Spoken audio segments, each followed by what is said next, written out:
Men, what myth about men is 100% untrue and infuriates you when you hear it? Viewers Edition. Story 1.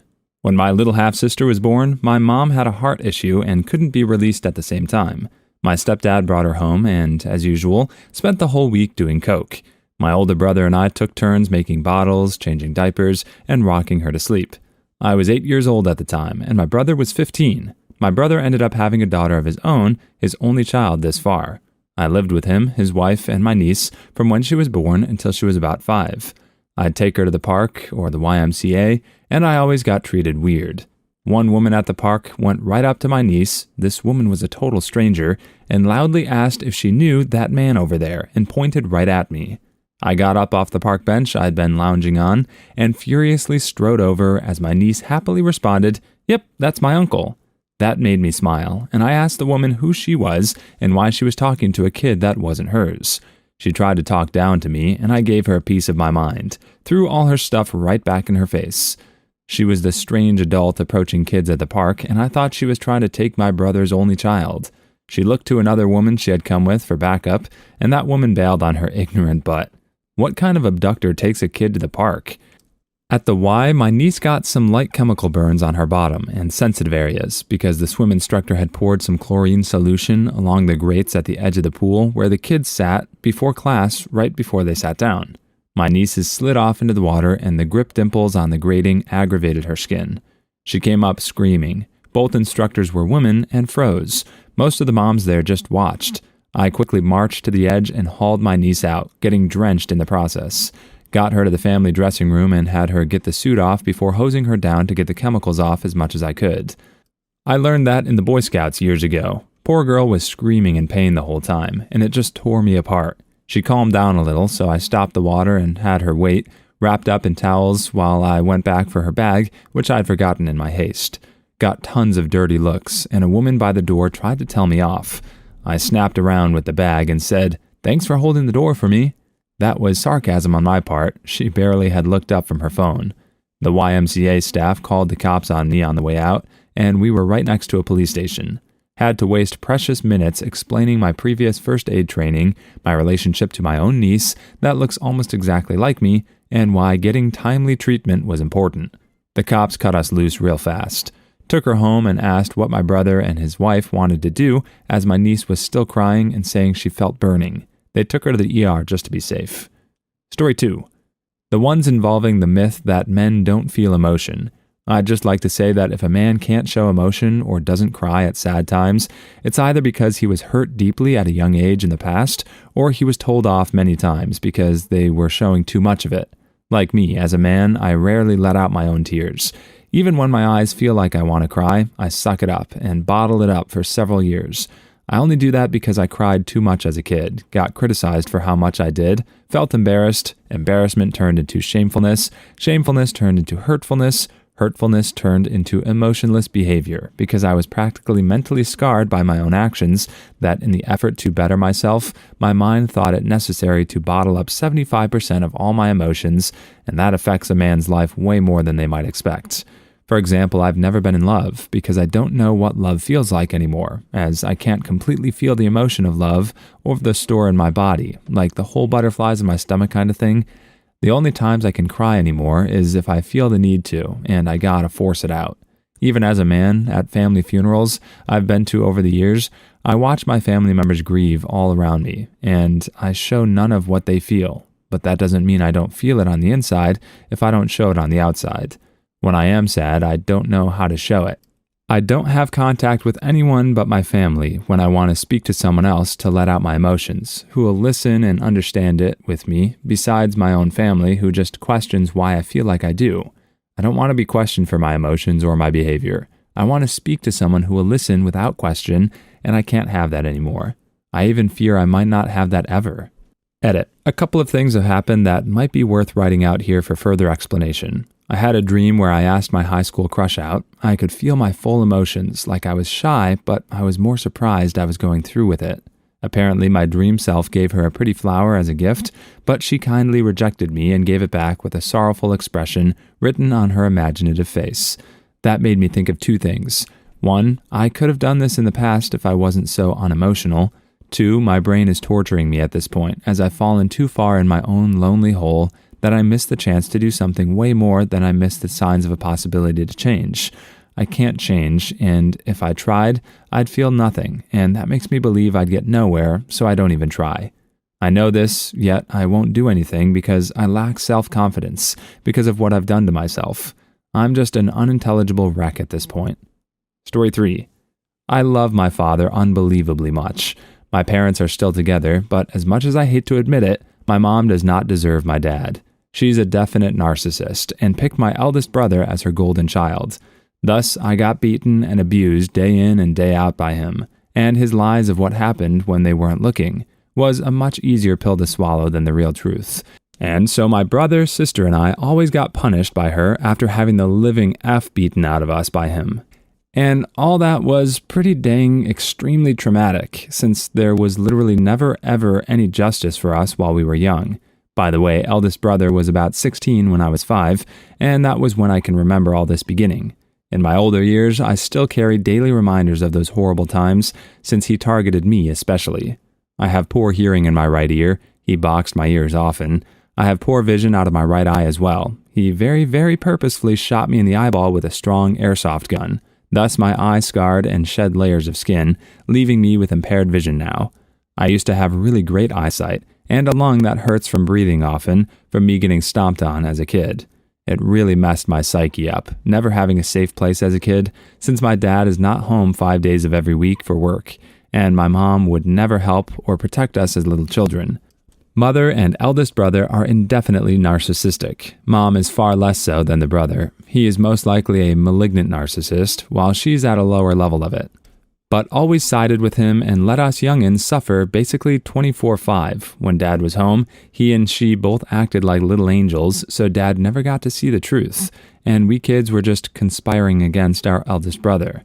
I'm the youngest of 4, 2 brothers and a sister, though one is only brother by blood and nothing more, and one I still love deeply. Story 4.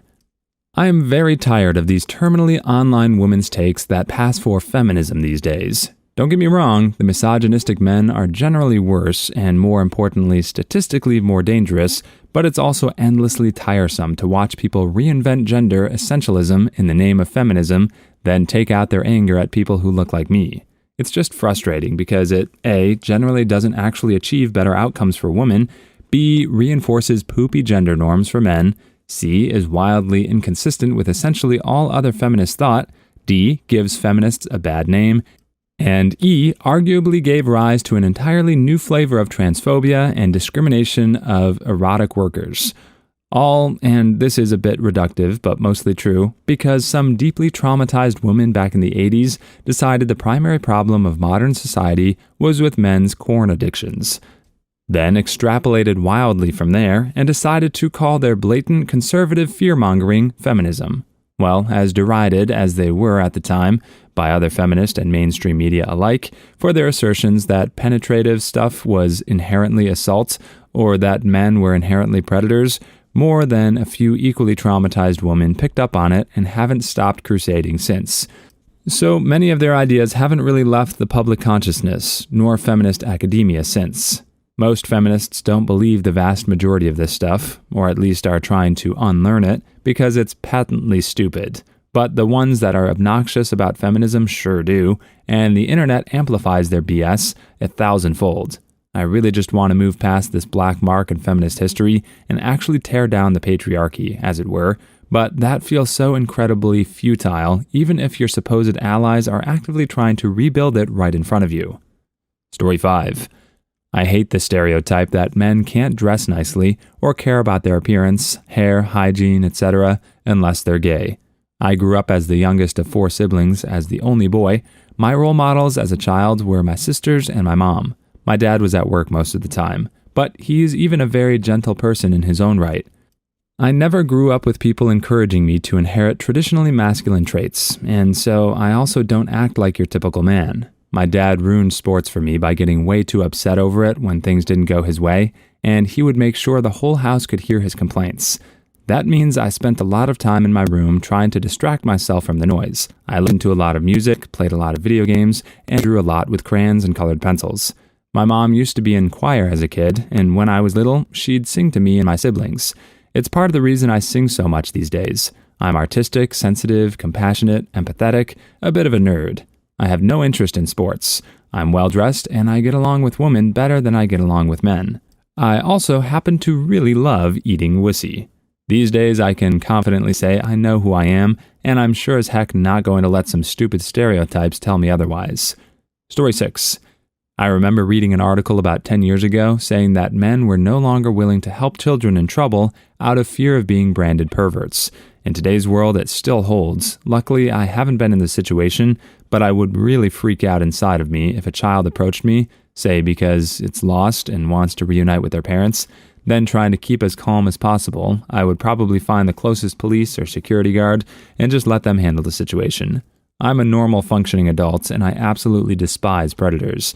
But I know I will never be able to win an argument with a random NPC if they ever randomly accuse me of anything, and I really don't want any problems in life. Also, it sucks that in today's world, despite society changing in many good ways, we are still expected to act in a certain way. We cannot have a bad day, we just have to man up and deal with it. I've always been respectful of other people regardless of gender. I've always stood up against the ancient ages sexism, and still it feels as if I have to pay my quota of guilt just because I'm a man. Story 7. I'm a girl, but I remember when my mom first hit me with the men only want one thing talk, and the you won't be able to keep a man unless you do this with them a lot, 'cause they have to do it, it's like peeing for them. Yes, she really said that. I was so confused. Like, what the F? Aren't men human too, who have different moods and mental states? Maybe not everything is about that. Also, she believes that a man can't have friends from the gender they're attracted to, 'cause they want to do it with everyone they like. Nowadays, I try to pop her balloon with, but what about bi or pan men? They don't have friends at all? She doesn't have an answer to that, just goes quiet. Unfortunately, I don't think she listens to me on this topic, 'cause she's been with many men and I haven't. But I think I'm lucky that growing up listening to only this, me and my dad don't really have a deep bond, to be honest. We don't talk much. I still manage to be able to look at people with other genders like human beings, and not like some weird other species. Story 8. It wasn't until they told the doctor the entire story that someone recognized I'd done everything right. The whole time I was internally freaking out and couldn't show it for my niece's sake. I was actually in tears when they all got home and hearing vicarious praise for what I had done, along with the news that the doctors couldn't see anything wrong and even credited that to my quick actions brought on a completely different kind of tears. My brother's wife was the only woman that day that expressed thanks and didn't automatically judge me as a pervert or a criminal for what I'd done. Never have gone back to the YMCA. I'd perish for that girl, and it hurts when people, especially mothers with kids themselves, assume I'm not fit to care for her for a couple of hours. I've been raising kids since I was a kid, and I'm not ashamed I cried. That stuff made me feel better at the end of a very scary day, and for the record, I worked as a machinist at the time. I'm not some wilting flower. Many guys can and should cry. Story 9. Honestly, I feel like pushing these harmful stereotypes just furthers them more.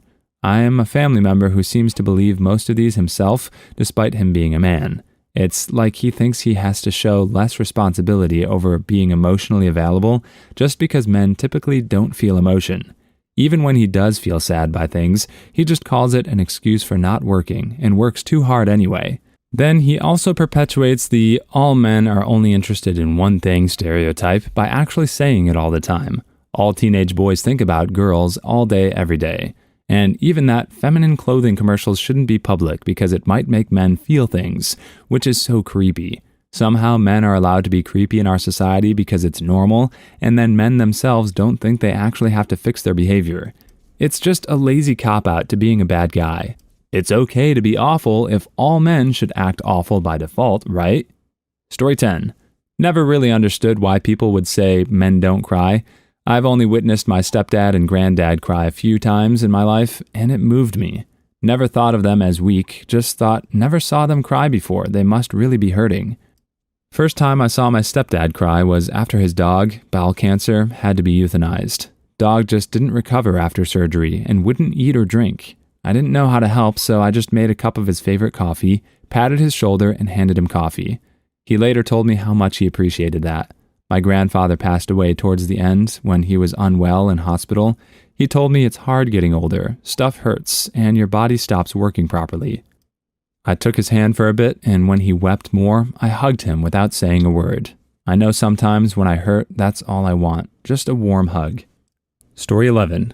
We did an entire discussion essay on the myth of multitasking in one of my psychology classes. Neuropsychologists have shown quite conclusively that multitasking doesn't exist at all in humans under normal circumstances. Multitasking simply involves rapidly switching attention between stimuli, making it appear that several tasks are being performed concurrently. We looked at a case study of a woman who could truly multitask. She had her corpus callosum, the bundle of nerves connecting the left and right hemispheres of the brain, removed due to cancer, effectively causing her to have two separate brains, in which case she could do two things concurrently. It was bizarre to watch a video of her solving an equation with her left hand and writing a poem with her right hand simultaneously. Each eye was facing opposite directions like a chameleon. So, dear YouTube patrons, in conclusion, men cannot multitask, women cannot multitask, no one can multitask, not without undergoing invasive neurosurgery. Story 12. Some of this really hit close to home. I'm a 41-year-old dude, a little on the chubby side, with shoulder-long hair and an undercut and a beard.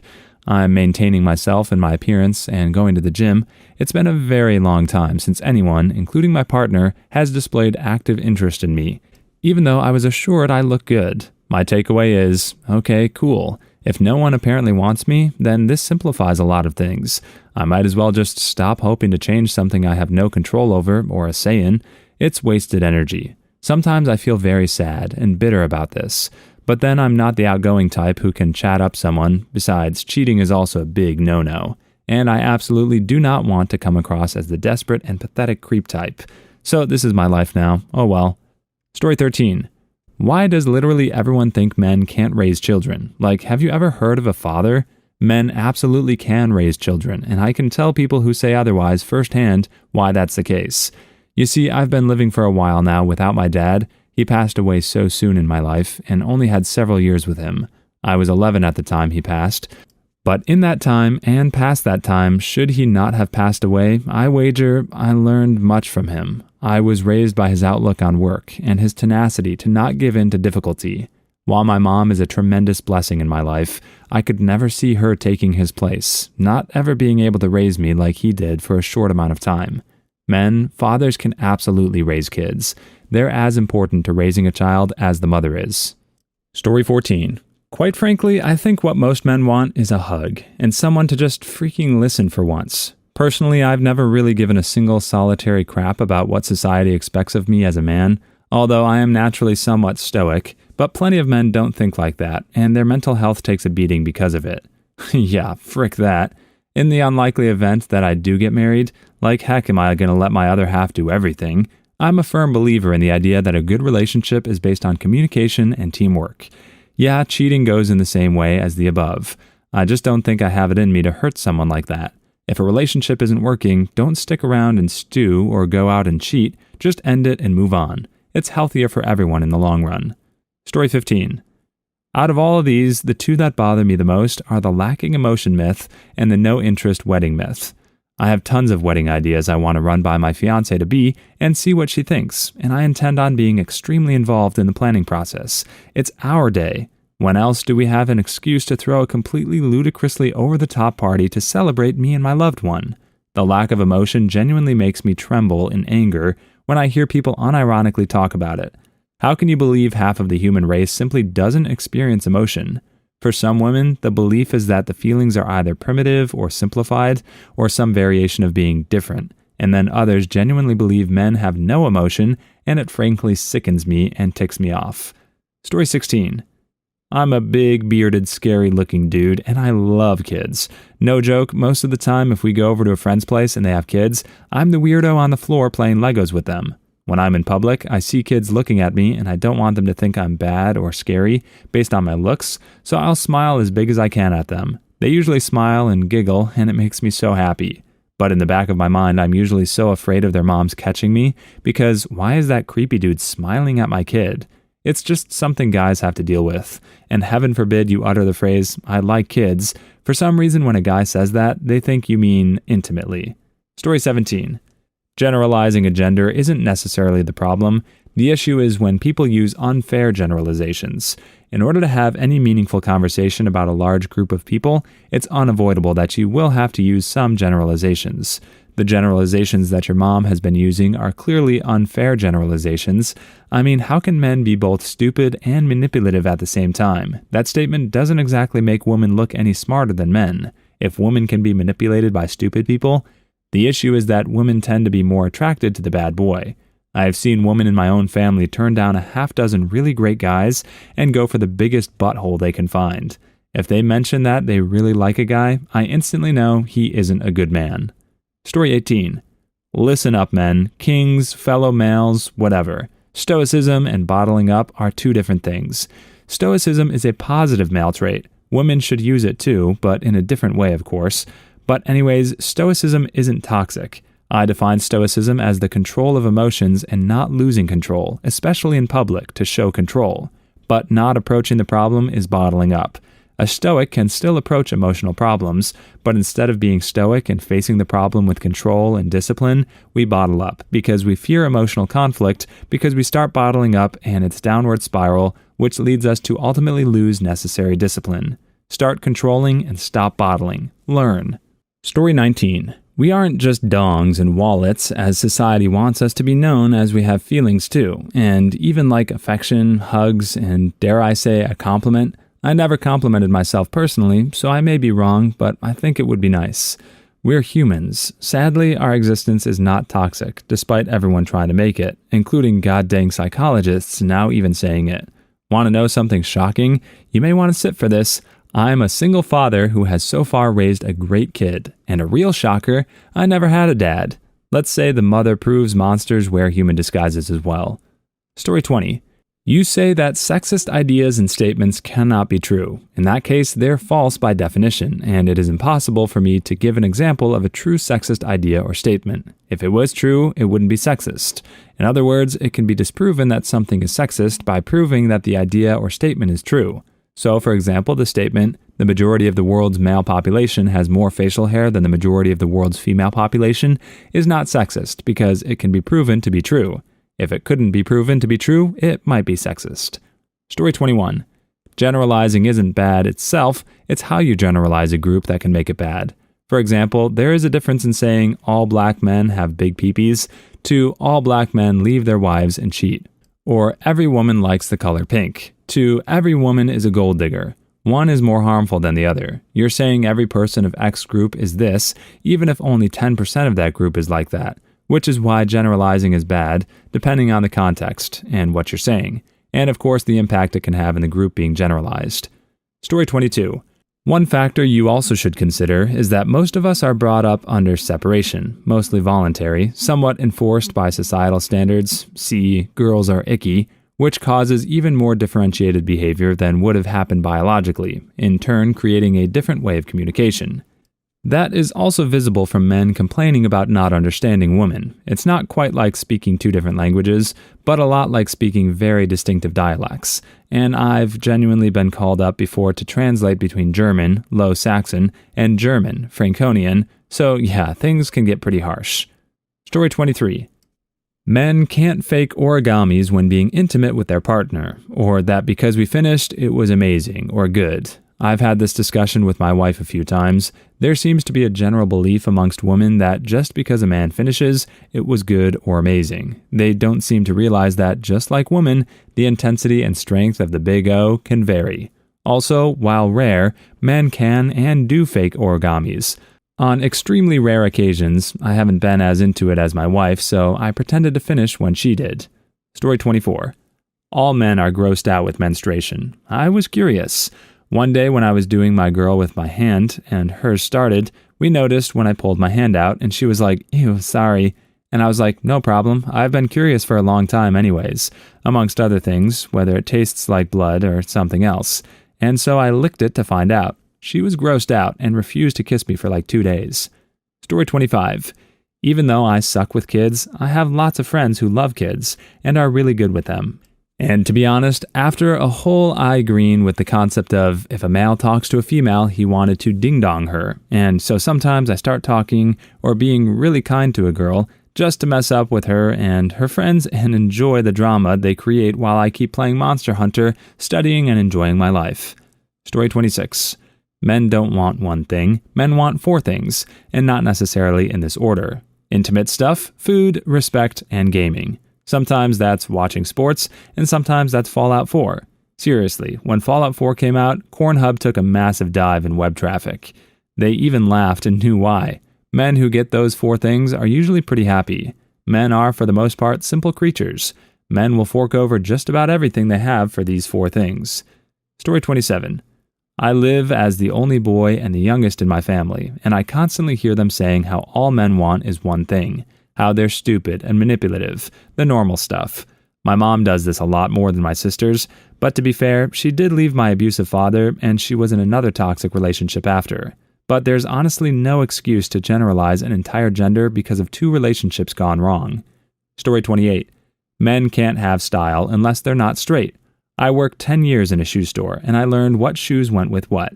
Didn't mean my style agreed with a shopper's, but that's always the case. The first couple years, the girls around the store would quietly ask the manager if I was gay. She pointed out I was married with a child. Story 29. I mean, it's dumb to assume men are pedos just for looking at kids, but it's smart to be wary of strange men or even women around your kids. There's cautious, and there's just being dumb. Yes, a lot of pedos are guys, but women can be pedos or human traffickers, kidnappers, which is just ridiculous that only men are accused. Please leave your stories in the comments. I'd love to make a video of them in the future. Also, don't forget to like and subscribe.